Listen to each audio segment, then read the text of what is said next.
buffoon.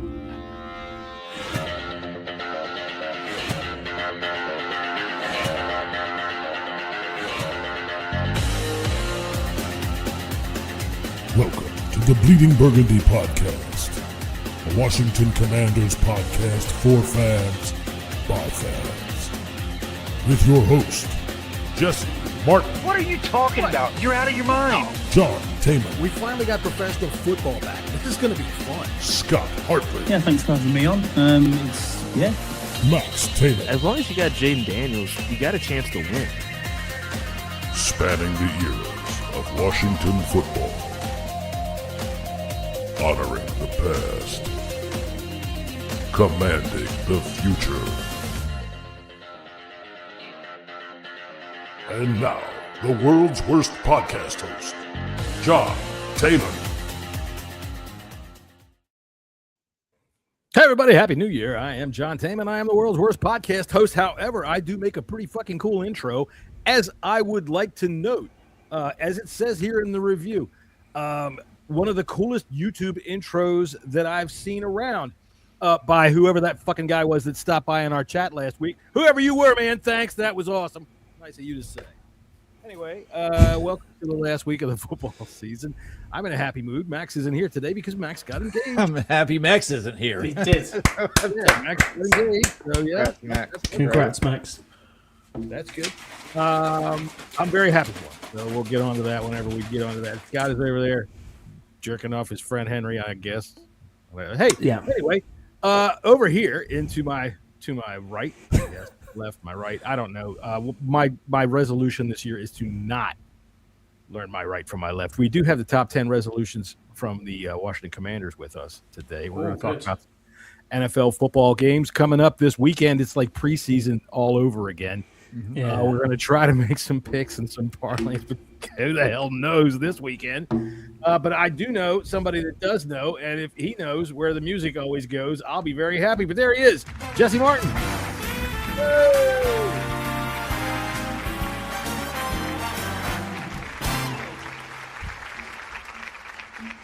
So I understand you started off the new year in style. Went yourself to the Four Seasons Hotel with a big glitzy thing there where you popped out of a cake. Is that what I heard? Yeah. It was quite an experience. I'll tell you that. Tell you what, how much do you get for something like that? Oh, it's like $17 an hour. That's not bad. The worst part is just the waiting. You know, you just gotta. Oh yeah. You know, you gotta wait. You gotta sit a little in cramp in there. All right, over here to our down here on the bottom is our good friend from the Royal Port of Barrow, Scott Hartley.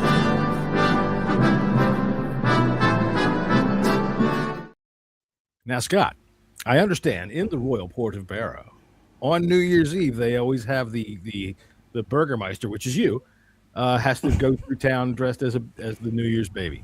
Is that true? No, it's not true. No. All right. Well, we don't have any photos of that today, but we might have some next week to find out whether you're lying or not. Now, I did hear something this week that I thought was rather interesting. You have the number one. The 1 Point Safety Show is the number one most viewed Commanders podcast in the UK. True? That's absolutely correct. Yeah. Fuck yeah. Hell yeah, man. I mean, Hell is even that? Yes. yeah, exactly. What niche market it is as well, John. It's probably because it's the only one that's in the UK. But there you go. Who cares? Hey, man. Big fish, little pond, doesn't matter. Exactly. Yeah, exactly. You eat. That's the way it is. Now, I got to caution you because you know how it gets. Once you get successful, you know, media and they fans. I know, mate. I know. Mike Tirico and that'll be around, won't they? So, yeah. Mm-hmm. I mean, here, look at this picture I found of you guys that are already starting the marketing.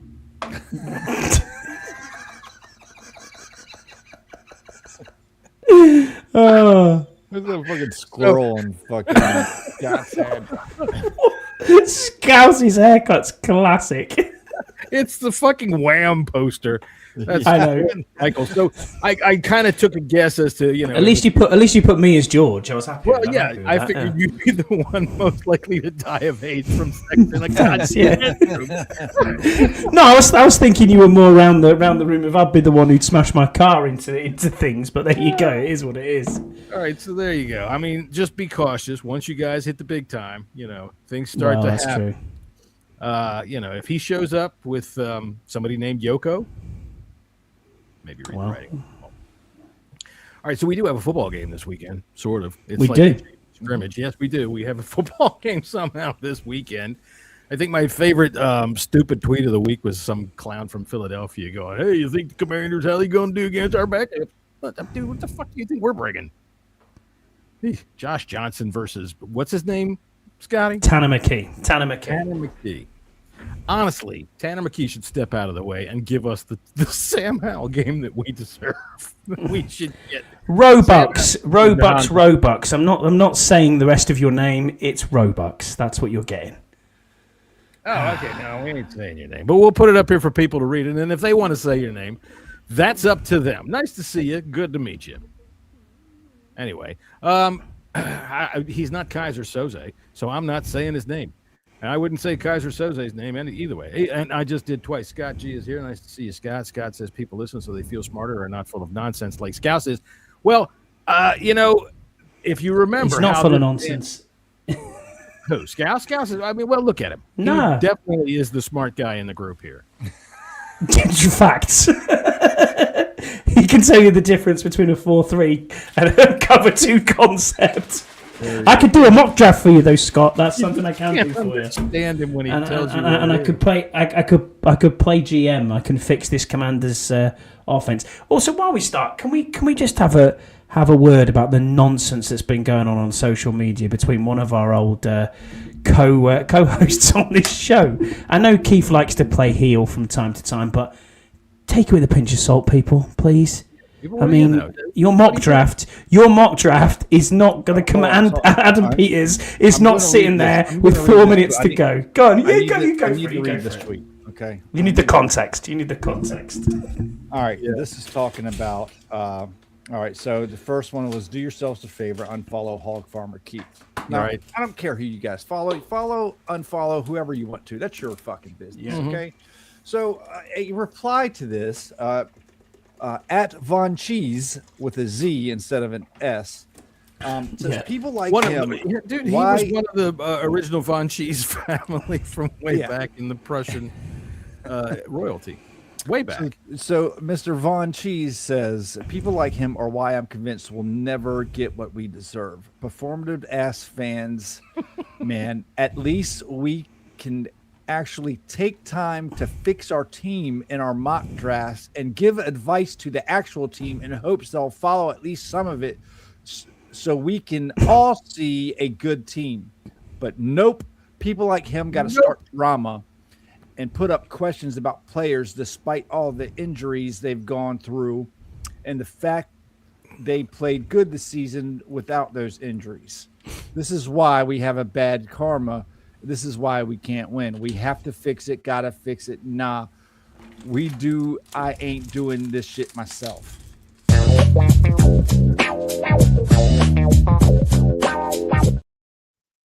Way to go, Keith. You Absolutely. fucked up everything. Dude, I mean, It's all your fault.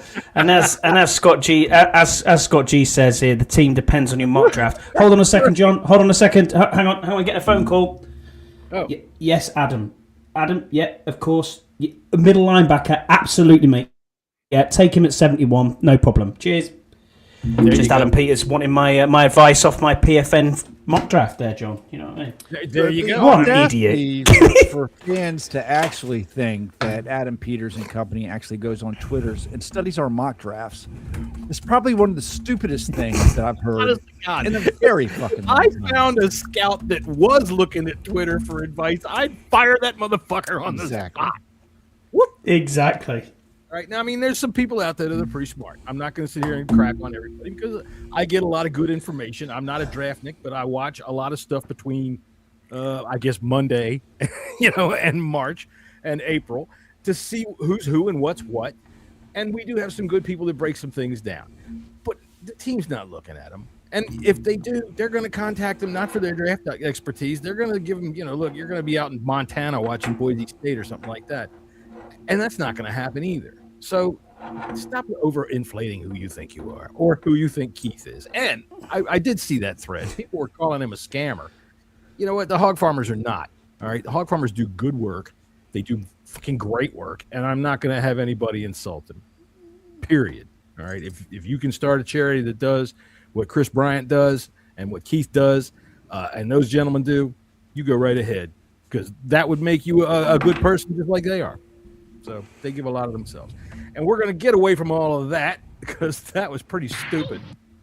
Yeah. We'll give you this. Shut the fuck up. Shut up! Shut up! Sit the fuck down and shut up! Shut up and sit down. Will you shut up? Just sit your ass down here and shut up. Honest to God, could you imagine, dude, if you were I don't know, who's this safety from Ohio State we're all after right now? Caleb Downs? Caleb Downs, yeah. Okay, Caleb Downs gets the call on draft night, and he goes, "Oh, Commanders? Nah, man, y'all got some trash-ass performative fans on Twitter." nah, man. I'm not on there because that Von Cheese says he wasn't good enough. Man, my man John Von Cheese said, I ain't playing there. Nope. All right. That's a good one. Way to bring that up. And way to go, Keith. You stirred it up quite well. All right, so first fast thoughts. We got a Philadelphia Eagles game this week. That's a lot of F's I had to say right there. It was, yeah. Fucking good. Here we go. Keith, excuse me. Insults already? It's only 11 All right, Jessy, what do you think about this football game we have on Sunday? Yeah, we're probably going to win and, draft 7th. Okay, I'm all right with that, Scotty. Yeah, I think we've got a chance of winning this game. I don't. I think we're going to figure out a way to fuck it up and lose it. Our defense can't stop anything. Nobody's playing on the other team. That's what I'm saying. Right. All right. So, yeah, like I said, all right, let's at least get these bongos finished. Okay. Thank you, Maurice. It's like preseason in January now. All right. It's almost it's almost like preseason games are all across the league, except that they're actually going to game plan for them. It's a bit different, but it's still,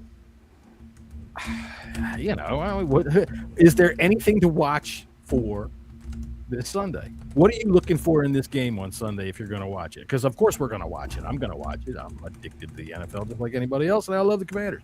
So what are you looking for, Jesse? I mean, I kind of, again, like last week, players like Ben Sinnott, Treylon Burks, Debo, players that may be around next year to help, play, supporting roles, in our future endeavors. There you go. Supporting roles in our future endeavors. Thank you, Westinghouse. All right. Sounds like a very shit TED talk, that, Jesse, but there you go. Some kind of infomercial. Your life. I don't disagree with your point though. I think you're right. It is people like Jordan McGee, it's people like Treylon Burks, it's the people who we need to see more from to see what we have as depth within this team. Also the people who are trying to earn a contract, the likes of your Daron Payne, who doesn't have any guaranteed money. I know we won't see Laramie Tunsil with oblique, but yeah, Debo, you're right. They're the sort of players who you want to see. Is the juice worth the squeeze? Do you know what I mean for the end of the season? Is it worth bringing these people back? Because they've got to be in the plans of what Adam Peters and Dan Quinn and the like are doing. But at the same time, there's not much to see. I think this whole play the youngsters thing, I'd look at that now and say, well, who isn't playing?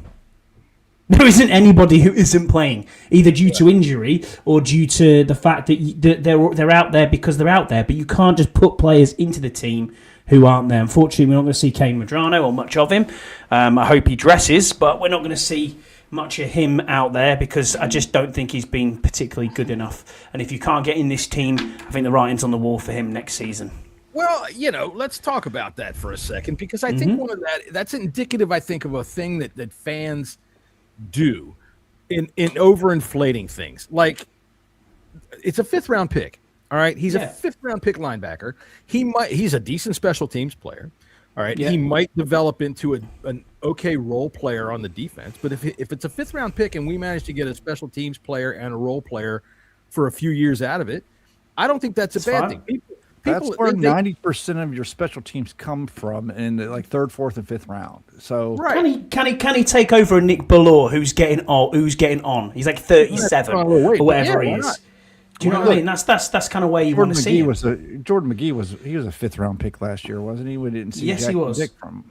So, and this year we're seeing a lot more. Sometimes players just need a little bit longer to develop, and Medrano may be one of those players. Most players need a little bit longer to develop, and people get all freaking flashed out because they watch Red Zone and use the ones that do show up quickly and blast like lightning. Man, they're all over the place. They're in front of you all the time, so you think that that's what's normal.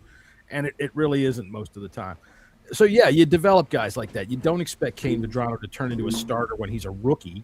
And, you know, you as a 5th-round pick, you might not even be asking yourself, let's just see what he's got. All right, well, tomorrow, sure, why not? Fuck it. But, you know, any time up to then, you know what I'm saying? You can't. And that's the thing the fan base is clamoring for, John. You've seen it. Jesse, you've seen it too. It's play the youngsters, play the youngsters. Who isn't playing? Yeah. Like right now, who isn't playing? Ben Sinner is playing because of the Zach Ertz injury. He has to play.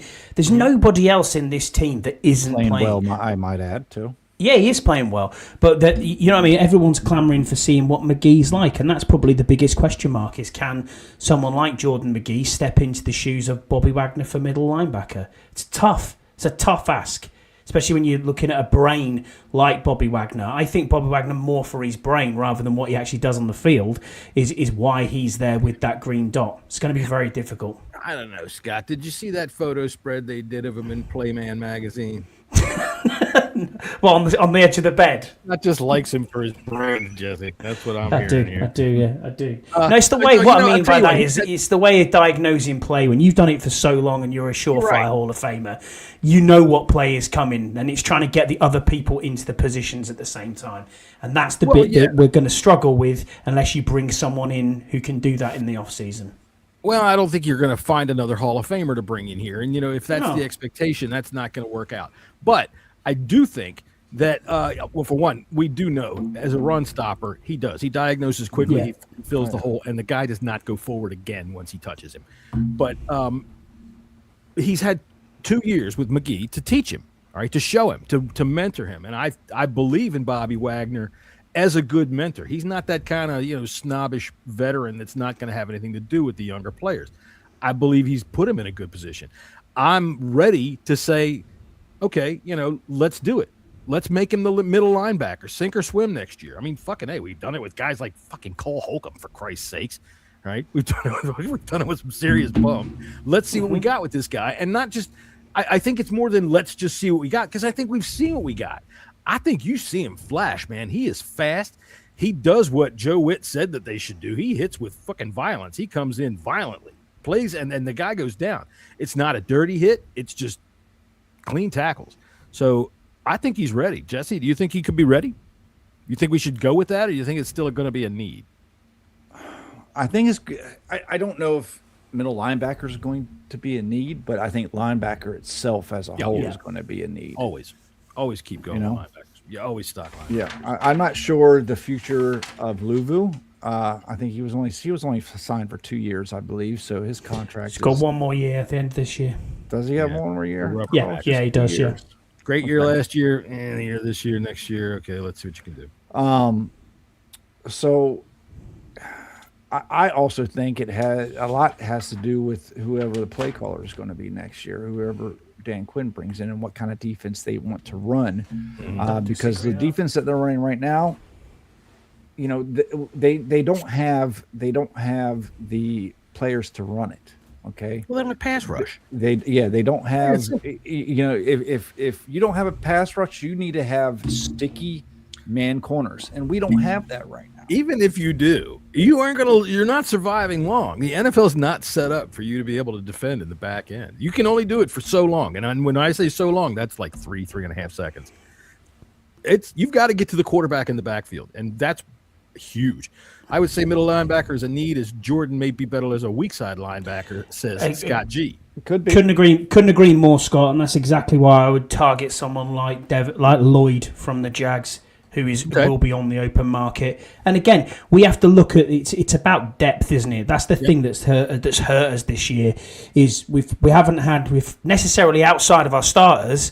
You're then going, what have we got left in this side? Whereas I think if you can fulfill this through free agency and you put people in, then you go, right, well, when you get to the depth that's in the side then and you supplement it through the draft, you're okay. You're not struggling.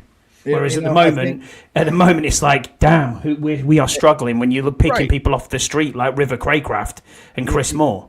You sort of got a point there, Scott, but still, I mean, to have good depth, you got to have draft picks to get good depth. You're not going to be able to pick up good depth off the streets because you can't afford good depth. We have to do it. You only have so much money. Your money's tied up into your starters, okay? And the depth is what's left over. And most of the time, leftover players, they're not getting that good. That's why they're not getting paid starter money elsewhere. So it's kind of, again, the previous drafts before this previous regime screwed us over in more ways than one. We just didn't have the draft capital. We didn't have those players in the wings that are being developed to be able to have good depth when someone goes down. You got someone that's just a small, slightly caliber less player, but instead you have like 2 levels down coming in as your depth because in most places we have that. And in a lot of cases, I think part of this team's problem was that we had to get so deep into our depth. In a lot of positions, we're way down. I do recall at the beginning of the year when we talked about the cuts.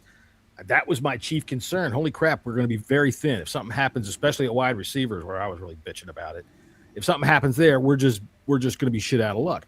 And we got hit so bad. So I think it's this weekend. I think is the time to turn the page on something like that. Everybody who's still standing, get out there, play against the Philadelphia Eagles JV squad, give us a football game, and win. That's what I'm looking for. So why don't we talk about the football game here for a minute, and then we'll get into some other stuff. So let me find my little cool shit here, and we'll go through some battle plans.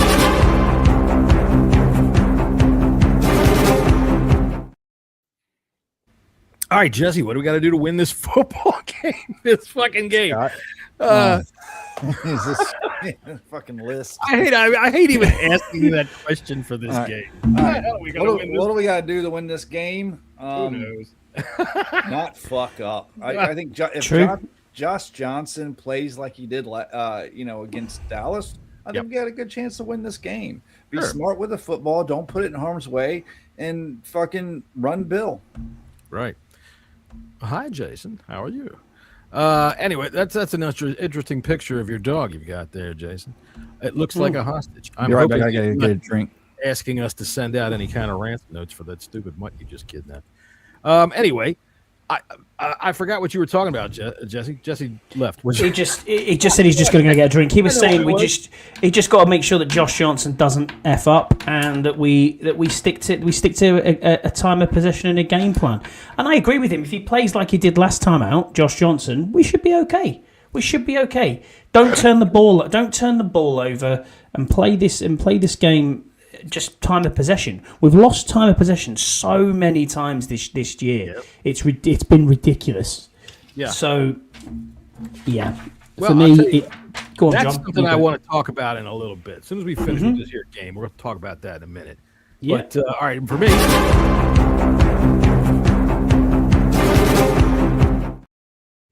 I'm going the other side.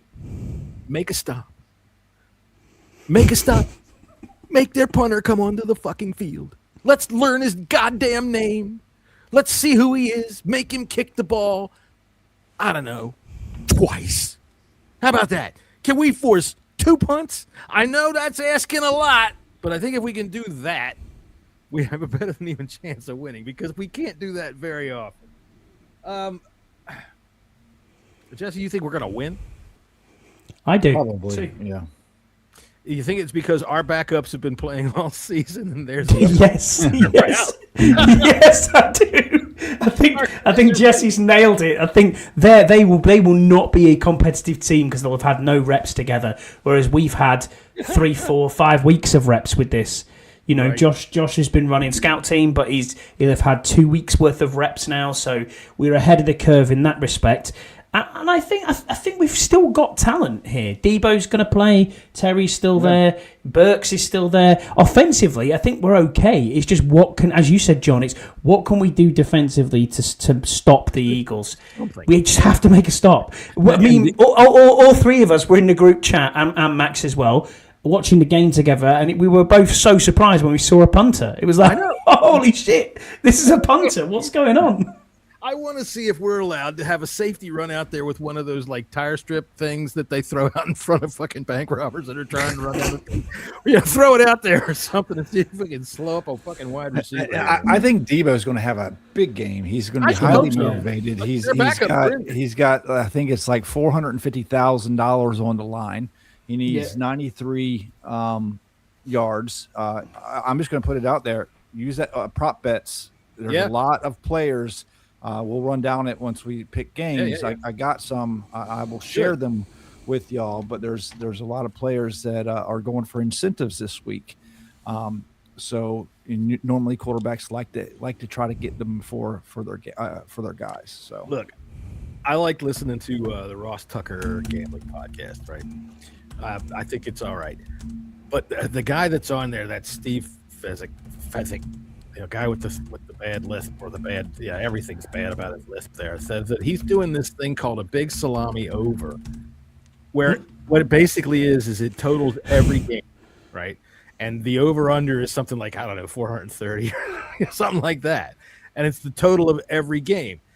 And I thought, damn, that sounds interesting on a day like the last game of the season. You just pick it's not that you pick every game as the over, a total for the entire fucking week, over-under. Right, where you get those odds at? I couldn't find it. I don't know where. So you might have to do some weird site like Kalashi or something. Yeah, so if anybody can find that, that would be fun. I'd like to. He said, and I kind of agree with him. He goes, if you pick it and you go with the over, the day is fun as hell. You're watching Red Zone and you're like, yes. But if you got the under, it's complete torture. So, I can understand that. All right, let's see. Who's got to have a big game? Do we even care about this part?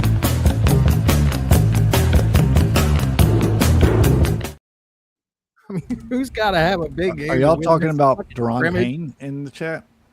Are they talking about Daron Payne? Oh, no, Debo. Oh, Debo. Oh, yeah, no, I think he's coming back next year. Yeah, I'm saying I would sign him to a 2-year deal, $25 million, done. Yeah, it's probably going to be more than that. I would think so. But I'm trying. That's the market value. But whether he would go with market value, you don't know. I'm thinking $20 million a year, probably like 32 something, probably. I'll tell you what, Scott.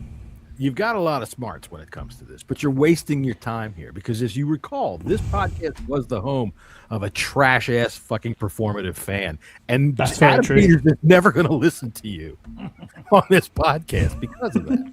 So, despite my absolute lengthy list that I've just put in our group chat, that has about 1 million players that have signed. Like, fucking, here comes Scott's list. It's enormous. I have a list for the week here. Hang on a second. Let's get this we out. Do. You ready, Scott? I am ready. All right, let's give Scott.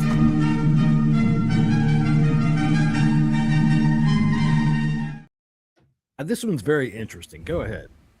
Yeah, so this is the point of why we would take a running back early in round 1. I don't think we should take a running back early because the defense is so bad that it has to be a priority. I mean, I'm reading things here, and John, these are off your tweets, and I've read through the stats, and they back them up completely. So we scored first 4 times totally in 2025. Both games against New York. Sunday. 5 comes Sunday. Both against New York Giants. Home and away, Las Vegas and Philly are the only games we've had the lead at half time.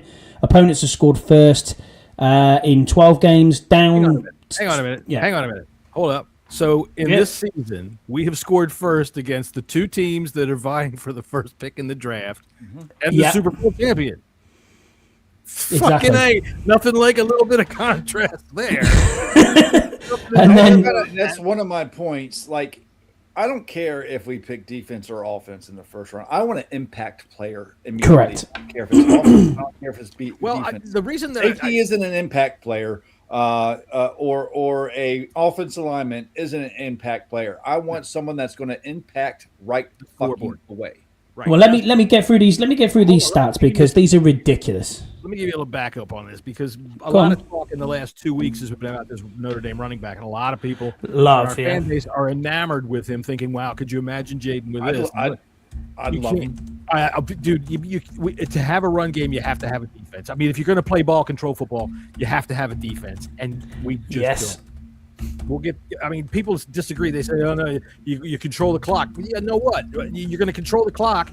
You're gonna take 9 minutes, go down, score a touchdown maybe or a field goal, and then they're going to give the ball back, and in 2 minutes the score's going to be tied again. So your running game, keep going, Scott. Oh, what happened? I don't know, mate. I don't know what we pressed there, but So the defense is so bad. This is why it's got to be a priority. I mean, looking at this, so the opponent scored first and led at halftime 12 times. We've been down 2 scores at the end of the first quarter 4 times. Down 2 scores plus at the half 6 times. We've forced 43 punts total in 2025. Then 24 of them punts came from 4 games. The New York games, the Las Vegas game, and the Philly game, the ones we just talked about. Denver, Las Vegas, and New York, there was 4 punts alone. The other 12 games, we punted 19 times. Detroit, we had no punts whatsoever. Dallas, KC, and Minnesota, we only punted once. We ranked 29th. Yeah, they punted twice. 29th in time of possession. Right. We are ranked. 31st ranked defense total. We allowed 389.1 average points per game, 50 touchdowns, 28 passing. 389 points per game? Is that what you just said? Holy shit. Yards per game. Yards per game. Sorry, yards per game. Holy fuck. I was going to say, Jesus, we're worse than I thought. 28. We're 28th in passing on defense with 243 yards and 32 touchdowns. 31st in rushing. 31st in rushing. This is what we were meant to bring in the summer. This whole elephant end stuff. 1 special teams touchdown. Red zone wise, we're 67.8 TD rate, 29th. And then on third down with 41.2, which is 22nd, 69.2% on a 4th down. We're the worst on 4th down in the entire league. 27 points per game, which takes us to 27th on average. 389 yards per game and 7. We have only got 7 interceptions on the entire season, and Mike Sanders still has 4. Look, so yeah, a running back in the first round is going to end up sitting there most of the time. By the time, in listening to all of that, by the time the first quarter has gotten around to almost half the games, we are out of it to the point where we can't fucking run the ball. Ball control, forget it. You got to score now. All right. Scott G says, Jesse, you're saying Sean Taylor is not an impact player because you have safety. No, that's not what I'm saying. I'm saying there's not a safety in this draft that is going to be an immediate impact player like Sean Taylor. Caleb Downs. Sorry, Downs isn't. He is. No, I'm not saying he's not Sean Taylor. Sean Taylor. And no one ever will be. No one ever will be, Jesse. They're like Downs isn't Kyle Hamilton. He's just not of that. He's better than Kyle. He'll be better than Kyle Hamilton now. All right, well, no way. Wow. In 2 years, he'll be better than Kyle Hamilton. I'm hearing that. Come on now. Way ahead of ourselves here. This is next month's discussion. No way. Easy. He is the best safety to come out of the draft in years. He is not a top. Yes, he is. All right, so I'm sitting with Jesse in that I want an impact player. But so there's a guy, Ohio State guy. What was he called? The Edge. Can't remember his name. There's a guy from Bain. Yeah, get Bain from Miami. That's so. Like, there's impact players. I don't care if it's on. I agree with you, Scott. I need something that's going to affect the team from day one. Correct. Right, and I mean, I'm Downs not even. May be a very good player, but he's not. He will be. He's not nothing close to a Kyle Hamilton or a Sean Taylor, and he's not a top 10 pick. Easy. No, absolutely easy. He won't be. Ruben Bain has got small arms. He has got under 33 inch arms. Not big enough for the edge. It's going to be tough. Stop it. Arvell Reese. Everybody said Kenny Pickett had small hands, and look at him. He does. He's got small hands. Yeah, I know. He's not really a good player, is he? All right, so no, we're not expecting a rookie for the next couple of months here. Twist says that's your problem, expecting a rookie to be great straight away. That's what I was saying, Twist. Thank you. Nice to see you, Twist. Good to see our Philadelphia Eagle friend. Most rookies aren't great right away. Correct. And they're not. Sorry, safeties drafted early rarely works out. Okay, so Jesse, what I see when you talk about when you talk about impact player. Now, granted, we're not going to pick that high, but it's tantalizing. It's tantalizing when you look at the Bengals took Burrow, and then they took Jamar Chase, and those two have been lighting it up ever since. Right now, this whole thing about the punting. All right, I brought this up the other day because how many people are. Let's draft this running back. He would be an impact player, but it's not an impact that we can afford right now because we can't stop anyone. Remember, what was it? We were against Minnesota, for fuck's sake. We were watching the game all together. Wait. We punted it down to the 1, and whoop, what do? They go 99 yards. We can't stop anything, ever. And it doesn't matter if it's a long drive, we give those up. We give up 19-minute drives or 10-minute drives. We give up fucking 2-minute drives. It doesn't matter. We give them up. We can't afford not to take a player that has the best chance of being a blue chip player with that whatever number 5, 6, 7, best 2 or 3, depending upon how Sunday goes. Okay. BPA regardless. We can't afford not to take that particular player, no matter if the team thinks it's Love or Bain or any of the other edge rushers, not a safety. Well, let's be honest. It doesn't make a difference. But if they choose a safety, I'm going to go off more than I went off on fucking Connerly because that would be stupid. I don't think so. All right, well, I really don't think so. There you go, ladies and gentlemen. There's something to look for coming up at the end of April. Isn't the draft in town this year? No, next year. It's Pittsburgh this year. It's Pittsburgh this year. 2027 we are. All right. So let's see. What do we got to do? We got some. I got a top 10. All right. So let me move things around here so we can do our top 10. Let's see. Since it's old Lang Syne time, it's New Year's time. I hope everybody had a nice New Year's. So like that.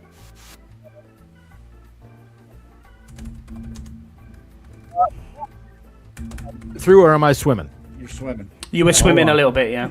Here I go. I'm still swimming. You're good now. No, you're good now. All right, here we go. The top 10 Commanders New Year's resolutions. Here we go. Number 10. Where are we? Am I upside down here? I'm upside down. 10. Dan Quinn resolves to cancel his NFL coach's friends and family plan. I think it's a good thing. I think that's a good thing. Probably help him out. Number 9, Commanders' New Year's resolutions. Terry McLaurin resolves to stop laughing out loud when he goes to the fucking bank. Yeah, I think stop rubbing it in. All right, number 8, Marshawn Lattimore resolves to be released as early as possible Monday morning so he can beat rush hour traffic. Nice for him there. That's good. All right, the number 7. Enjoy the Raiders. Number 7, Commanders' New Year's resolution.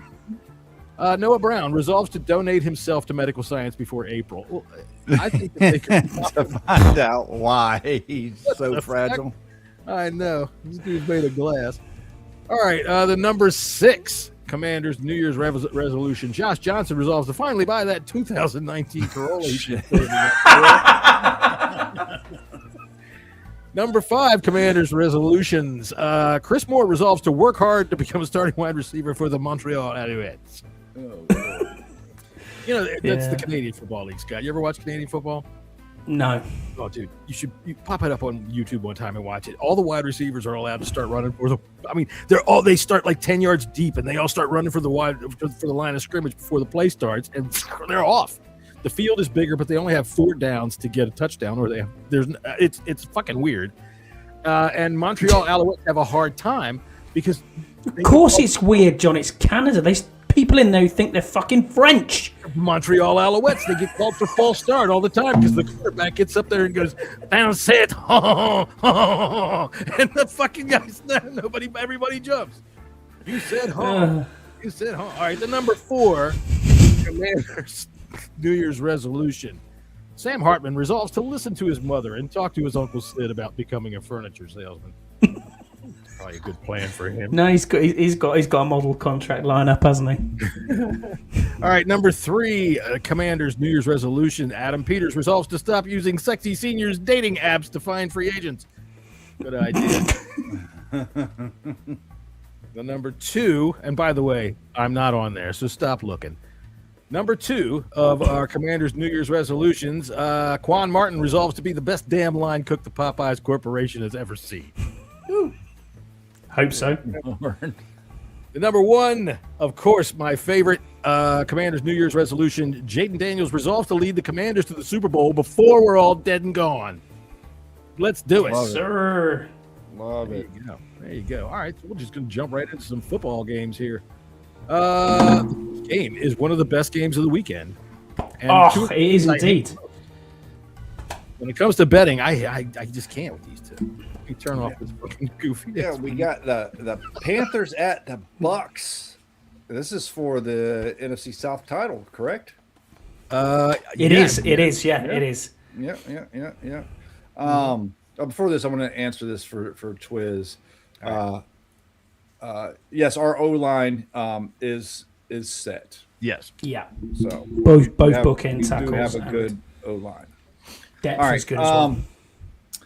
Panthers are visiting the Bucks. The Bucks are favored by 3. Over and under is 43.5. And I don't know where the fuck to go with this game. I can't I figure really out. don't. I don't. I can't figure the whole NFC South. The only one I personally, honest to God, in the whole NFC South that I trust is Tyler fucking. Yeah, I don't know about that, but Yeah, John. Nah. I might go Hot with the take over statement. on this game. I don't know. I don't know about the Panthers and the Bucks. I just can't fucking trust at all. You can't trust the Panthers either. Yeah, to do anything. So I guess I'm going to lean with the home team, but I don't feel good about it. What did Bryce Young throw for last week? Like 3 yards? It was ridiculous. I think it barely hit 100. It was terrible. Cost me some. I'll tell you that.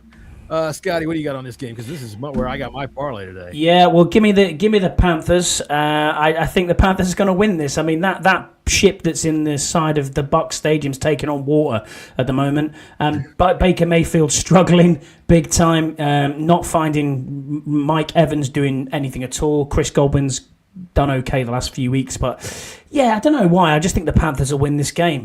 But I don't trust you. I'm with you, Jesse. I don't trust either side. Yeah, the Panthers are one of those teams that can go out there and get beat 38-3, or they can go out there and win 30-10. You know, it's just who knows.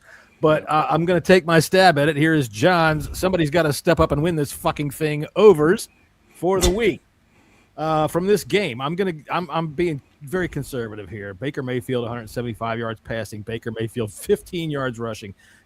Get that fucking Waddle out there and just waddle that motherfucker up the yard for 45 feet. And I'm happy. Bryce Young at 175 yards passing sounds like it should be an easy one, but who knows with that guy. Mike Evans, that's the one that I'm taking straight off the top, 52.5 yards receiving. I think he's a big game player. He'll step up. Bucky Irving plus 50 rushing. And I'm going 43.5 on the over in this game.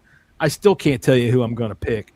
But I guess I'll have to. By the way, that's a 1092 plus 1092 over at FanDuel. And I will pick, I don't know. I'm going to pick the Bucks. They're at home. No, fuck it. I'm picking the Panthers because I think the Panthers should lose. And that's how I've been burned all year with them motherfuckers. All right, there you go. Put me in a book for the Panthers. Panthers got you. All right, game of the wow. week right here. Great game. Great game. Seahawks at the 49ers. Seahawks are now favored by 1.5, and I think that's changed. If I am correct. I don't think it's that one either, Jesse. I think you're right. Yeah, it is. It was this afternoon. Hold on a second. Yeah, now it's 2.5. And I think it started with the Niners were the favorites. It's 2.5 now. Over under is still 47.5. I like the Niners in this game. Niners are hitting on all cylinders. Kittle is coming back. And Seahawks didn't. Was it last week they didn't look good? No, they crushed the fucking Panthers. That's who Maybe it was weak. Yeah, they started slow, and then they took off in the second half. Yeah, no, I got the 49ers winning this game. I think Purdy's playing very, very well. Again, Kittle's back, and Christian McCaffrey's having a hell of a season again. Give me the Niners that not only to cover but to win outright, and I will take the over in this game as well. I'm going to agree with you all the way down the line right there. I think this is a game where we find out a lot about Sam Darnold. All right, and last year was a game where we found out about him when it came to the playoffs. And all that. I mean, let's see. I respect Sam Darnold now. He's not the guy that I called him when he was with the Jets. But you know, you got to show me now, bud. And I mean, I get it. Nobody fucking cares whether I see it or not, but I do. So yeah, I'm taking what you said there, Jesse. 49ers to cover and the over. I would also take Christian McCaffrey to go over his rushing yards, 67.5. I think he's going to have a big day. He's trying to make a push for MVP. And I think McCaffrey has a bonus. I think he's going. Yeah, he can make $1 million. Yeah, he's got a million on the line, which is quite a lot. We have a list of these guys. Who do we know is looking at incentives this weekend? I'm not sure. I can find out. All right, well, I would recommend to anybody out there that if you do like to play the parlays, go look at that and find out who's got money on the line. Yeah, and that's a couple players that I know is Deebo Samuel. Again, we talked about him earlier. He needs 93 yards to with Josh Johnson to get like 450,000. That's a lot, isn't it? Yeah. So Sam Darnold's he needs 150 passing yards, 3 TDs. Is what his incentive is. He's sitting on. He needs five. He gets $500,000 for that. Panthers running back Rico Dowdle gets an incentive. He needs 7 yards and 1 TD. Yeah, and that'll net him 500. But Keenan Allen needs 5 receptions. Okay. To get I think it's like we'll get to that game because that one looks a little weird to me. That one was making me curious, but we'll get there. Kendrick Bourne needs 7 receptions and 49 yards in this game. I'm trying to look at this game, and that would be for 250,000. Mm-hmm. And then and then I'm trying to see what else. If he gets 9 receptions in this game, he gets an extra 250. Now, one of the things things of that as well that makes this interesting, and I'm going to give the credit to that Scott Fezzik fella that I was listening to on the Ross Tucker podcast. At this time of year, especially right now in this game in particular, teams that are out of it, defensive guys are tired, man. They're done hitting. They don't want to do it anymore. Offensive guys that need to make these incentives, they go hard. So if you are interested in parlays, man, go find the full list because you can find some gems there. Yep. Juwan Jennings also has one as well. His is he needs 9 receptions, so that's that'd be a hefty. Brock Purdy's got his work cut out for him if he's going to get his guys. It's Friday night. Somebody better be taking Brock Purdy out to dinner. Which one of you guys get there first? That's true. Any more from this game? Let's see. That's it. That's it from Bourne, this. Right? Okay. Kendrick Bourne already. Yeah. All right then. Here we go with a. Back to the NFC South. Saints at Falcons. Falcons are favored by 3.5. Over under is 44.5. And give me the Falcons. I'm sorry, I can't. You don't have to apologize for it. I can't trust the Saints. The Aints. You got Bijan. You got. Drake London got an incentive. I think London might have an incentive too. I think from somewhere, but give me the Falcons. No, you went all C3PO there for a second, or R2D2 for a second there. Say that again. Kirk Cousins and the Falcons for the win. Does Kirk have any incentives? Not just show up. Yeah, nothing. Right. Let me just say this. To the Atlanta Falcons, fuck you. Just fuck off, all right? Your 2025 has fucking aggravated me to no end. if there's only one team out there beyond the Carolina Panthers that has irritated me, it is you, the Atlanta Falcons. You have no business beating some of the teams that you've beaten and fucking up my parlays, and you had no business fucking losing to some of the teams that you've lost to and fucking up my parlays. Case in point, how many people lost money last week because of the fucking Falcons over the Rams? Fuck you, Atlanta Falcons. Give me the Saints, just because fuck you, the Atlanta Falcons. I'm taking the Saints. Give me Tyler Shuck. I'll take those 3 points, and I will take the over in this game. Oh, no. Olave's out. Olave has something That's his big target, too. Shuck's big target, too. Yeah, he's been rolling with it. All right, give me the Falcons. Give me Kirk. Fuck, I hate even saying it.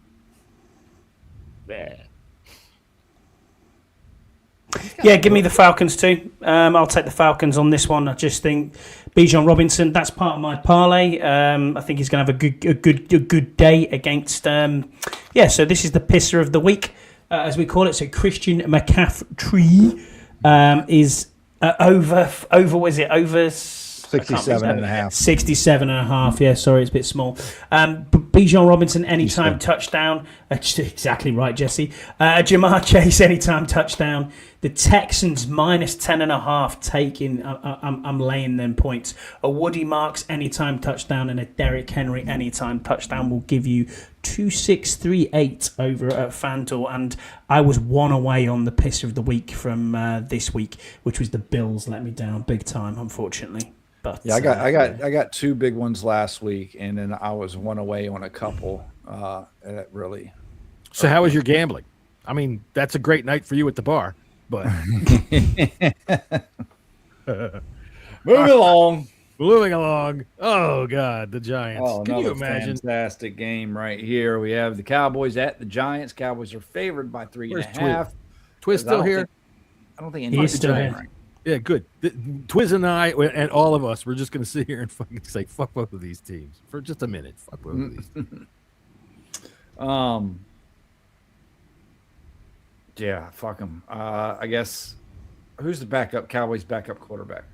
Let's see. Dak isn't playing. Is it? It's not. What's his name? It's the one who was at the 49ers. The one who Trey Lance. Trey Lance. Was it Trey Lance? I think so. That's right. There you go. Twiz. Fuck him. He says. Twiz.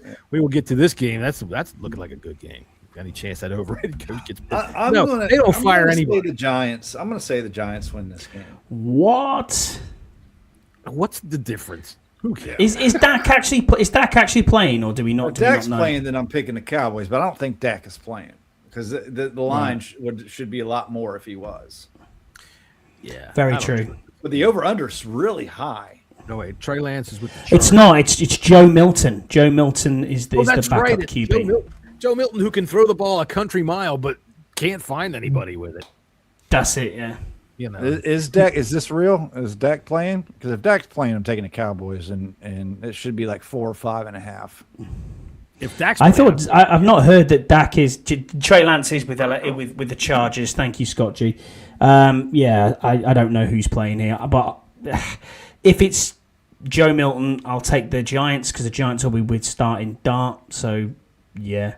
He's suiting up, Twist says. So, yeah, give me the Cowboys then if it's Dak. Honestly, if Joe Milton's playing, I'm more interested in watching this.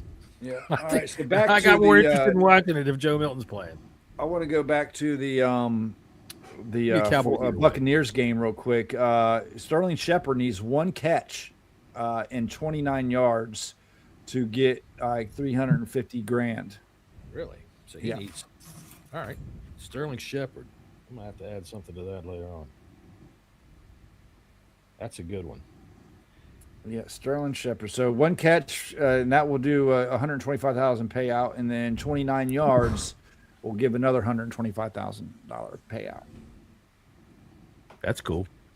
Let's see. All right, are we done with that game? Yeah. Yeah. All right, what's next? What do we got here? Oh, boy. The Browns and the Bengals. Browns and the Bengals. All right, Bengals are at home and favored by 7.5. Over under is 44.5. And the Browns defense is good. Yeah, they are. So is the Bengals offense. I would stay away from the line because you just never know. Browns have been playing a little bit better as of late. I might hint towards the under in this game as well too. All right. You'd always think about the under when you're talking about the Browns, but the Bengals are capable of laying it up there. And I think with the rivalry like this, I don't think it's going to make any difference. I'm not taking 7. I'm not laying 7.5. But I'll take the Bengals to win. I'll take Myles Garrett to get his sack. And I tell you what, Joe Burrow is not going to lay down for him. He's not going to fucking give him a Brett Favre lay down. But he'll get one. He'll get maybe 2. So that's where I'm going with this game. I'll take the over. The Browns. Shedeur Sanders, every once in a while, he's like, let me see if I can put together a quarter and a half of some fucking awesome football. We'll see if we can ride that. They did last week almost. They did. Yeah, give me the Bengals in this game. But I agree with you completely, John. I think that Myles Garrett will get his sack, but I also think that Jamar Chase is going to have himself a day. Do you know what I mean? That Browns defense is at the back end isn't the best. It is in the pass rush in the front 7. Yeah, give you that. But but then again, the Bengals defense is like we're 31st, they're 32nd. So right. You know what I mean? Right. It's pick your poison. Do I want to see Shedeur? Not really. I just still don't rate Shedeur Sanders at all. I think he's going to be a complete bust. But that is just me. And I'm not hating on the kids. I think he might be a career backup, but there you go. Yeah, right. He's a 5th-round pick quarterback. A career backup is not a bust for a 5th-round pick. I know what you're saying. I think the bust is coming from expectations that were laid on him that were not agreed to. He was a 5th-round pick, everybody. Right. True. Right. 5th-round pick, regardless of anything. I don't care anymore. So everybody out there in the world's got to understand something. I'm talking to everybody. You people in Turkey, you people in fucking Kazakhstan or whatever the fuck you are. Listen to what I'm goddamn well saying to you. Once the draft is over, where they were drafted doesn't make any difference. Yeah. So, like to me, after pick 15 of round 1, you can't be considered a bust no matter what you do. Well, I don't know about that. Let's see. All right, so we're all going Bengals on this one, right? Yeah. All right, Green Bay versus Minnesota. Now, is this big game right? Yeah, I think it is because Packers have. Where is Jordan Love's head? Is it still on the field? Is it still on Soldier Field? Yeah, they've Where's Malik Willis' shoulder? That's true. Yeah, the Packers are sitting everybody. All right, they are, I think. Yep. And they can't go any further, I don't think, than the 7th seed. Yeah. Okay. It's been interesting this season and how fast the seeds have changed over like the last 2 or 3 weeks. Just real quick. Guys were at the top and now boom, they're 7th. Yeah. Vikings, Josh Oliver needs 2 touchdowns for $250,000. Oh. What that tells me is that Josh Oliver had a line in his contract that said, if you score twice this year, we'll give you a quarter. He's actually already had 4. He has six receiving touchdowns. He ain't getting 2 tomorrow. Or Sunday. No, I don't think so. No, it's a total of 6, so he has 4. Right. He ain't getting 2 tomorrow. I don't think so. I don't think they could force that many to him. What about Jefferson or Naylor or Addison? Do they have Jordan Mason needs a 136 yards for a $200,000 bump. Isn't he hurt? I don't think he's getting that. Yeah. I don't know. I don't think he's getting that much. I wouldn't hold out hope on that. Nope. All right, so I'll take the Vikings if everybody's going to sit for the Packers. Yeah. So Scott G says if Min win, that determines one of our opponents for next season. Yeah, it does. I didn't think of that. Yeah. There you go. All right. Well, there's always something. I think they give it to him when you go to Minnesota to watch the Commanders get shut out. They give you a pamphlet that says, "Here's what we can do for you." So Burrows, if you're watching on the screen on the phone, you can't. I don't know why you can't see us. It's a little bit odd. So apologies for that. I can get behind. We can't actually see mofos. All right. Well, we'll have to. So, what I have to do is once I have the off season, when I have some time, when we take a couple of days off of this thing, I can get in here and I can create, because they just gave us this thing to be able to create a screen for the phone. So I have to get in here and I have to create how it's going to look. I just don't have the time, to get in and do it till we take a month off. So, all right, where are we with this? Oh, we're at Indianapolis. One second. I got to do something real quick.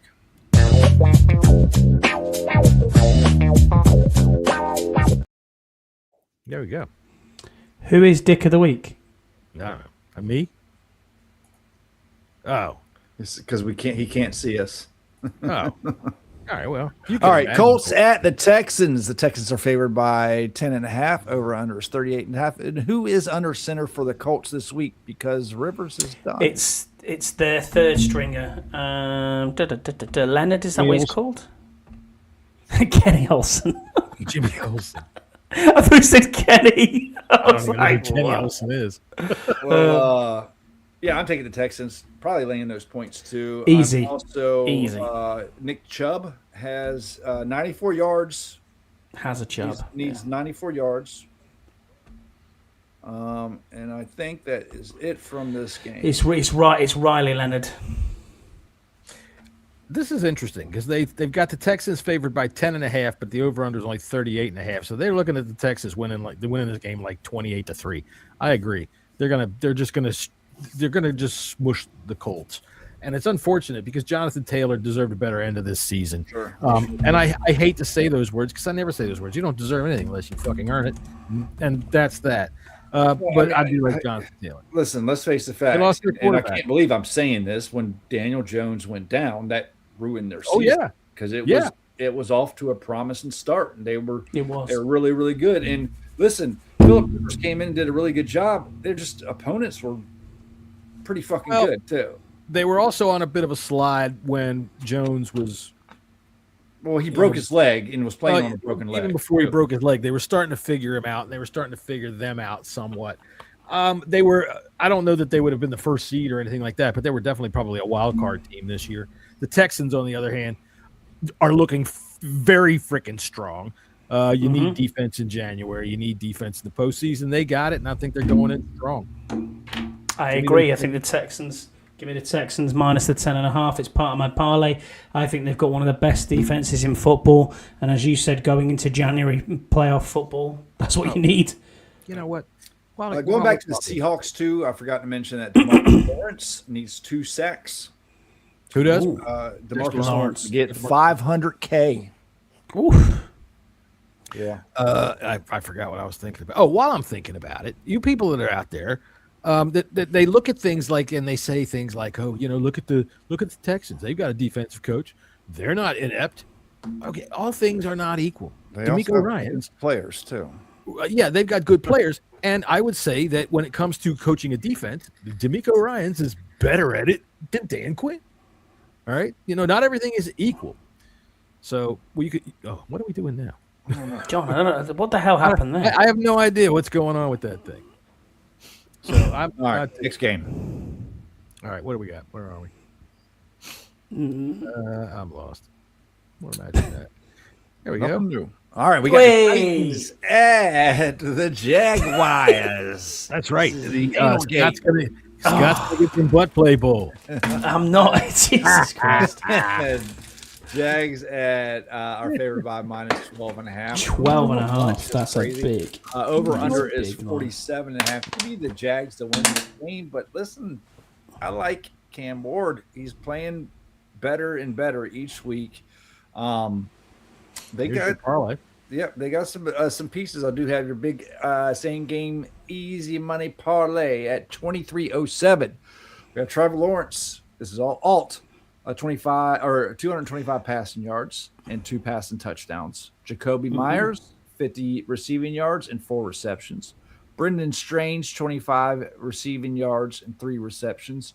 Travis Etienne, 60 rushing yards. Parker Washington, 30 receiving yards. Cam Ward, 150 passing yards. And Tony Pollard, 60-plus rushing yards. And speaking of Tony Pollard, he has some incentives. He will need 66 yards to get a $250,000 payout, and if he gets 2 TDs, he'll get a $200,000 payout. So I would definitely hit up Tony Pollard Yeah. over 65 rushing yards. The biggest steal on that easy money parlay is Parker Washington, 30-plus receiving yards. This kid has been amazing. Obviously, he's on my TV every weekend because the wife's watching it. Twice, and every weekend.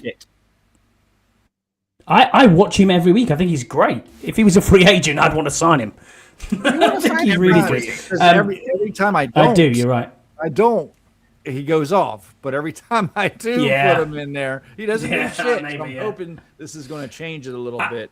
I think 12.5 is too high. If that line was, say, 9 or 10, I'd probably say, yeah, I'll take that. I think it's going to be tighter than we think. This game's going to be probably about 9-point win by the Jags, but the Jags should tie up their division easy with the win here. Eric Armstead needs 1.5 sacks to get $1 million bonus. Against Cam Ward? Yep. I'd say that's a fucking in the bank. It's a shoo-in. I think so too. Eric Armstead. Also, if for all those like absolute deviant bettors that are out there, Joey Sly hasn't missed a field goal outside of 45 yards this season. Tim Meek, light a candle. You know what? Give me the Titans to cover this, but I'll take the Jags to win. Yeah. Wow. So again, like that Pollard and Armstead, that's a good prop right there. I think so. Yeah. If you can get them, I think Armstead's or Pollard's over under. It's like 56 yards. I definitely hit the over on that. Absolutely, he's got every incentive in the world. Tyjae Spears been taking some of his carries, but last week he came through. He played well. Mm-hmm. Let's see here. So we've got this game. Lay out the string. The Raiders, man, what are they doing? Like, Max Crosby's pissed off. Everyone's leaving. Jessy looks terrible. Brock Bowers is injured. Oh, I know. Injured.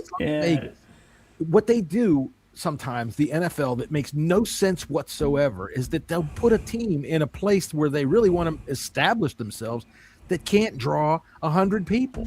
I'm sorry. Oakland was where they belong. That's where people would come to see them. Nobody's going to go see this fucking crap in Las Vegas. There's 10 million other things to do, for God's sakes. Right down the road from there in Las Vegas, there's a place where you can go and shoot anything.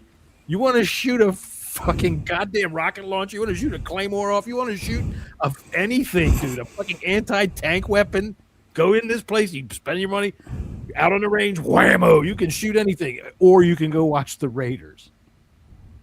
There's 10 million things to do in Vegas. Very true. I heard that the Raiders, though, are keeping Geno Smith in because they think he's going to lose. So that's why they're keeping him in the lineup. My God, has there ever been a regression of any quarterback this year? That guy is woeful. I know he wasn't, but he had a good season in Seattle, and then it was like, oh, okay, Geno Smith. He played well in Seattle. Okay. Yeah, the Chiefs are going to win. This is probably going to be like a 10-3 type of game. Yeah, a Lewican at quarterback for them, isn't it? We do have a couple incentives on this game. Kareem Hunt needs 31 yards, scrimmage yards, doesn't matter if it's pass or rush, to receive $25,000. He'll get that. $25,000. Yeah, a whopping 25. And then Marquise Brown, Hollywood Brown. This is the one that I'm really interested in because he needs 1 touchdown. I think he's the number 1 receiver right now for them because everybody else is out. He needs, if he gets 1 touchdown. Xavier Worthy's not going to turn in his 3 catches a week? Yeah, if he gets 1 touchdown, he gets $250,000. If he gets 2 touchdowns, he gets $500,000. If he gets 102 receiving yards, he gets another $125,000. What's that quarterback's name? Lewican. Chris Lewican. He didn't look bad last week. He didn't look bad last week. I mean, he wasn't great. He looked cold last week. I tell you what, though, this is also potentially Travis Kelce's last ever game, which is a fucking bonus. Thank God. But there you go. I never have to see Taylor Swift. He's on my fantasy. He's my number 1 tight. Him and Zach Ertz are my 2 tight ends for my dynasty league, and they're both old and fucking. I have nobody else. Well, no, I have Mason Taylor, but he's on the. We got to talk about that league next week. Look, I got to tell you, I'm also predicting this is Andy Reid's last game. Oh, yeah, you said that. Yeah. And I've heard some people say, I read a quote from him the other day. Oh, I'll be back if they'll have me. I've heard that before. Look, I just think that for him, the team it's done. It's done what it's going to do. Patrick's not going to be back until like fucking Thanksgiving. How old is Andy Reid now? I think he's done. That's just my opinion. His order at Denny's is done, you mean? Right. Well, the Grand Slam breakfast times 6. I'm taking the Chiefs to cover in this game, and I'm taking them and I'm also taking the under because the Chiefs aren't going to do shit. I mean, excuse me, the Raiders aren't going to do jack shit. I think Andy Reid is the Raiders coach offense until is he's going to be down the street shooting rifles and whatnot. What's that? I think Andy Reid's going to coach until he dies. I don't see him going anywhere. There's that bet too, I don't see him going anywhere. You can make that bet too. All right, Detroit and Chicago. Chicago have anything to lose in this game? Yeah, seeding. That's about it. Excuse me. Where can they fall?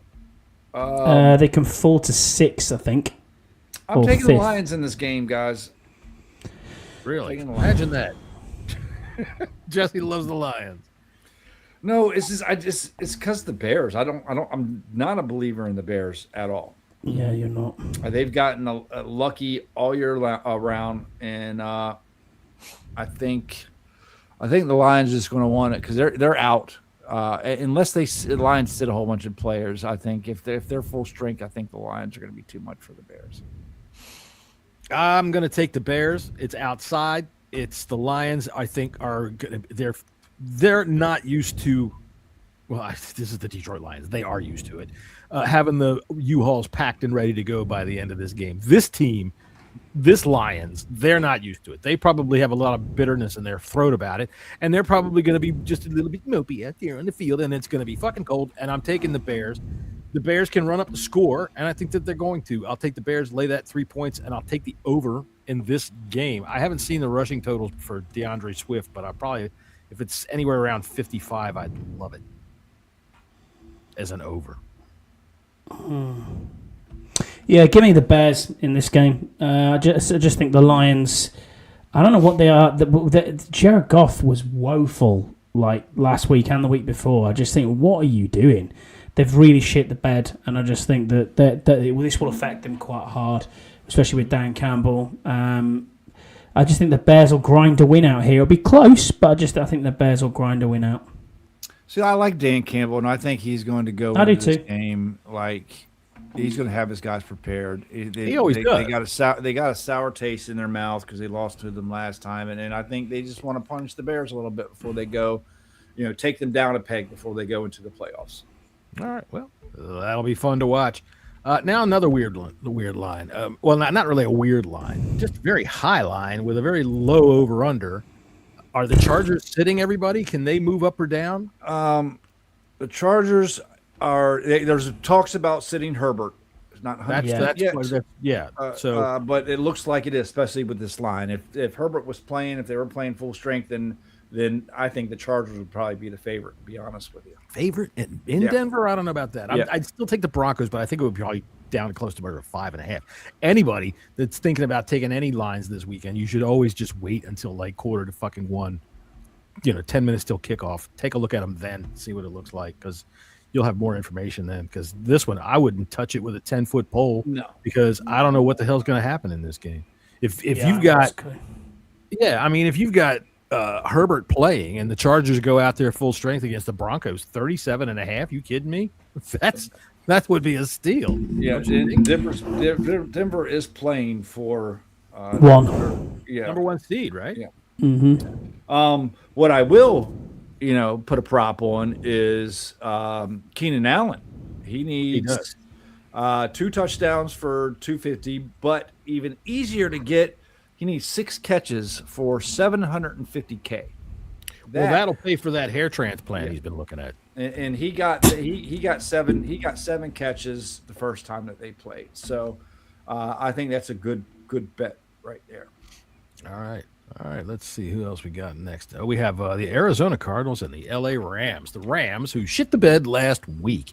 I I'm going to have to make a note to myself to Google up where the term shit the bed came from. Who the fuck invented that? And what the hell happened to make somebody say that?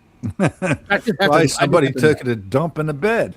I mean, yeah, I guess so. But, I have to read the story of this. Do we got anything for this game? Right, I don't see anything for Marvin Harrison playing. I doubt it.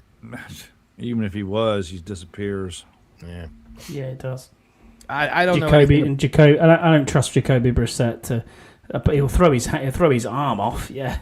Last week, you let me down last week. You do. Herbert is not playing. Scott G says so. Yeah. There's our. I know there was talk. I just didn't know if it was final. I haven't seen anything about that. But that's our Dakota guru. He's got the inside info because he's Rams are going to win. They had a pull going, and Stafford's going to have one hell of a game because he's going to go ahead and lock up the MVP. I could see this being like a 42-7 game. The Rams, I think, should crush. I'm going to give those 7.5 points. I'm taking the over. Puka's going to have 3 touchdowns. Right. Right. Like is what's his name playing Dante? Devontae Adams is playing. Is he playing this game? Probably. Yes. Because he's been out for a few weeks, and I think that's hurt Stafford a little bit. But this offense is still they're going to get right here. And don't disagree with you. I would take the overs on everything Stafford. Absolutely, including how many times he bangs his hot wife this week. Yeah. I think the over under there is 4. The Cardinals are terrible, and I think that they could, and that's a coaching change potentially there as well. Come Monday, that'll be interesting. We'll maybe have that conversation when we get through this. All right, then. How many go? How many go? Okay, I would have to find out. Come up. I know one that's gone, and I think it's going to be this guy with the New York Jets. Right? No, I don't think. Aaron Glenn. I don't think he's going anywhere. I don't think Aaron Glenn's going anywhere. I don't think they will either. I think that would be just the. I mean, it's too quick. Yeah. It's too quick. You pulled him in here. You fired Robert Saleh. You pulled him in here. So gotta give him time. You got to give him a quarterback for fuck's Bills sake. are favored by 7.5, and I gotta tell you, I think that's a little bit too less. Unless Bills need to win this game, right? They're playing everybody, right? If I'm not if I'm correct, it should be. They're playing for seeding. Well, the seating is all covered in snow. I saw that they put out the call for everybody to please come and volunteer to dig them out of the stadium. Well, give me the Bills laying the points, and I'll take the over. Me too, because I think it's going to be another one of those games where it's like 42-3. They're going to thrash the Jets. Whatever Cook's over is, just hit it. Just hit that. It's going to be ridiculous. The Jets, they're a basket case of a organisation at the minute. Unfortunately, I think they will get better in the off season, but I don't know. I'll tell you what. I might. I don't know what Breece Hall's over under is, but if it's around 50, 51, maybe 53, something like that, I might take him to hit that. Just because it's the last chance he's going to have to show anybody what he can do, and he's doing all right. Well, see, this guy says one and done. Hire an offensive coach. Well, see, the thing is they need a quarterback. I think he is a one and done. They'll get a quarterback, Mendoza. I think they need a good offensive coordinator. I like Aaron Glenn. I think they should ride it out with him. Get a good. They had Justin. You know how bad Justin Fields was. You know how bad their quarterback played all fucking year. Like that's not on Aaron Glenn. They have a pretty decent defense, and they played well for and most. They traded away Sauce and Quinnen Williams, but they have They have nothing on the offense. I mean, besides Breece Hall and Garrett Wilson, who disappeared. Garrett Wilson. Didn't he get hurt? They got to get a quarterback. Don't forget, they cut Alan Lazard. Yeah. I mean, Bills. This is a team that Khalil Shakir needs 1 touchdown for a $150K incentive, and we also Joey Bosa needs one more sack for a $250,000 prize. Who's the bum playing quarterback for the Jets? Yeah. And I would definitely both of those are definitely. They're not playing Tyrod Taylor, right? They're not playing Tyrod, right? No, they're not. They're playing the third kid. Isn't that Chris third Moore kid. or something like that? Moore or something? I don't know. Don't know. Khalil Shakir. Even if he has an incentive, I have a hard time trusting any Bills wide receiver that's not a tight end. Shakir is the any receiver one. that's not a tight Oh, end. I think Dawson Knox also. All right, hold on. Yeah, Dawson Knox. This is a good one right here, because I think he'll get pretty much all these. Brady Cook. He needs 7 yards for a $100,000 payout. He needs 6 catches for another $100,000 payout, and he needs 1 TD for another $100,000 payout.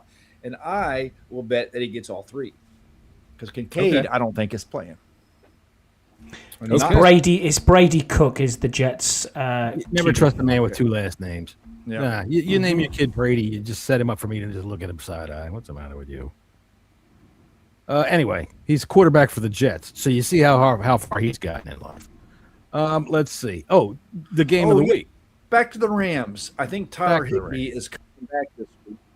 He needs 110 yards for a $225,000 payout. Okay. Stafford's taking orders. All right, let's see. We got to get you 100. I would love for him to come back strong, because I also have him on my dynasty team, which that season's over with. I got 3rd in the league, so.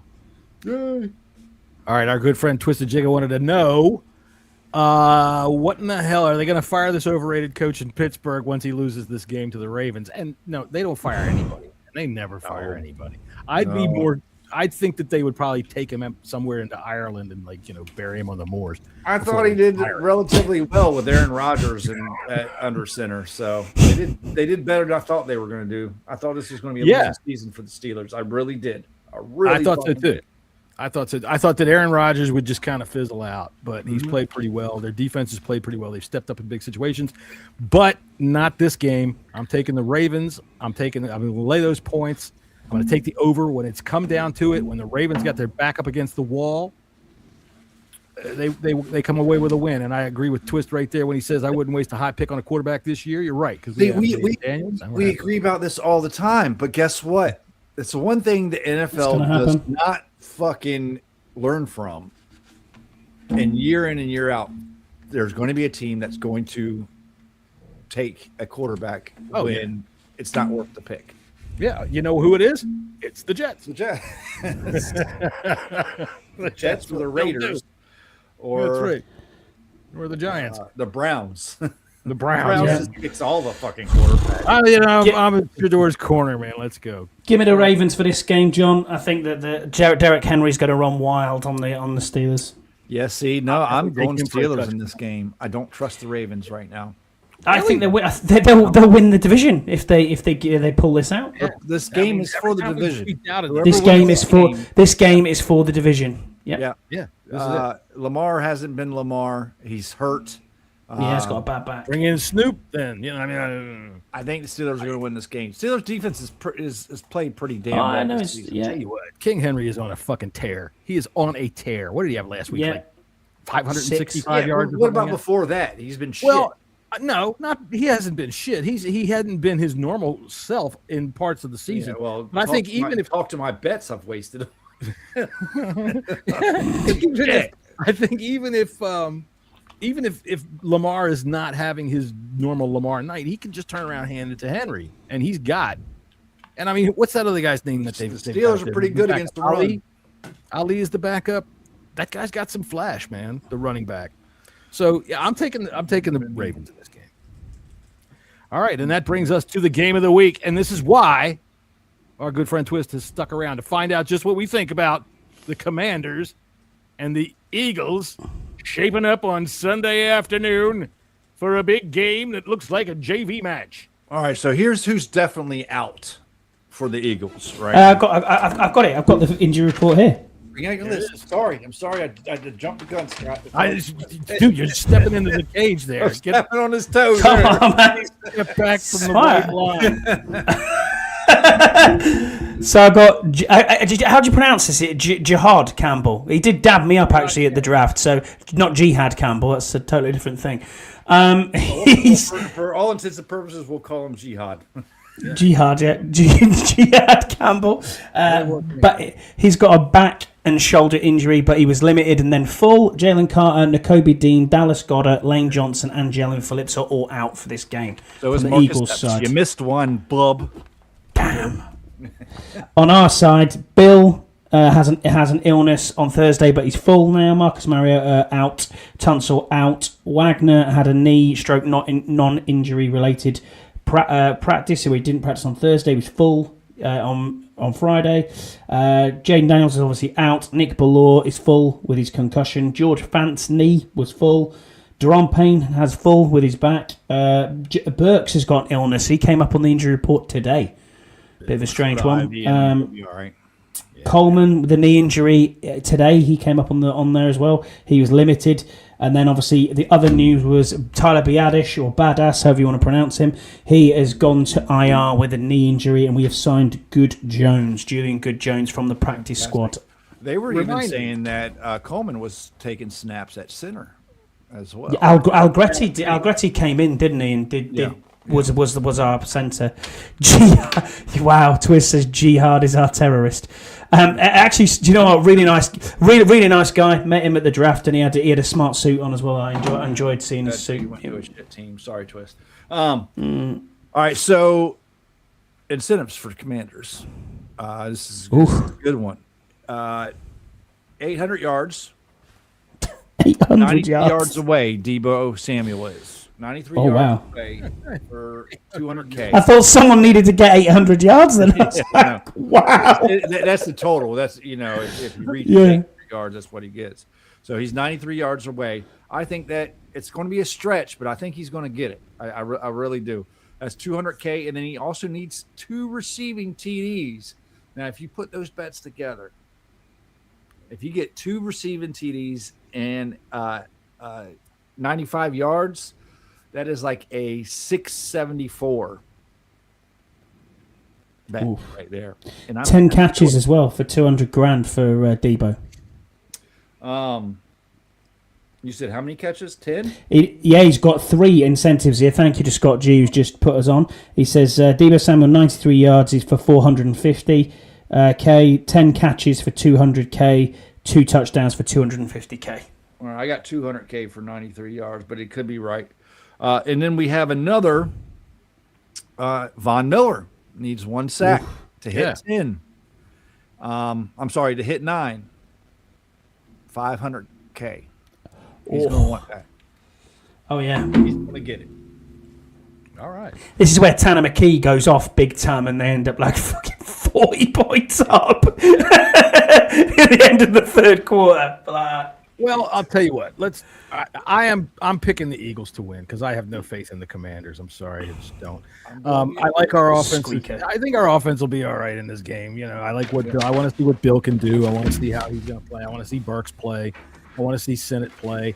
I think that we should offensively be fine. I just think that we can't stop anybody. And when I say anybody, that means whoever the fucking Eagles are trotting out there this weekend. Yeah. They can't stop them.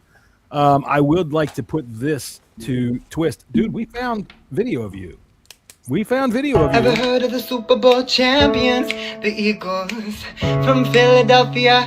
I went there once. Hi, Jalen Hurts so yummy, it should be illegal. So I say, go birds and fly, Eagles fly. Cool, cool like an eagle, fly, fly like a man. Throw, throw like a monster, as hard as you can. Devontae Smith has my heart and a romance can start. Tonight. Oh, that harmony at the end there, boy. That's really good, Twist. Really good. Way to go, Twist. And give your mom credit there. She was fantastic. All right. Wowza. I don't know, dude. I found him last year. I said, what the fuck is this? All right. Anyway. All right, Scott, have you picked this football game yet? No, I'm picking the Commanders. I think we'll win, but just. I'm going for a 23-20 win. All right. Yeah, I got Commanders too. And it's not. I thought we played very well last week, and looking at the back end of the Eagles defense isn't very good. I think Debo's going to have a career type of game on Sunday, and I think Bill, the Eagles defensive line, the whole defensive line isn't playing pretty much. I think Bill's going to run rampant all over them. I hope so, because that's the whole of their offensive line isn't playing either. I still think that the Eagles are coming away with a 34-21 win. Just because our defense is that fucking bad. They're going to let Quan Martin play 4 plays, and the Eagles will score 4 touchdowns. Do you know what, John? It wouldn't surprise me at all. Get him a fucking Fry Cook's uniform in the off-season. See you later. Honestly. All right, so there we go. Let me see if I can find our play-out music. We've been on here for a long time, picking football games and talking football, having ourselves a good old time.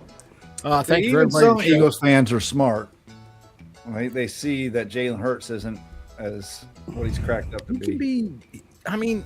He's a good leader, I guess, but he can be damned inaccurate sometimes. Yeah. Look, I'm not going to make any pronouncements about Jalen Hurts. They win. Simple as that.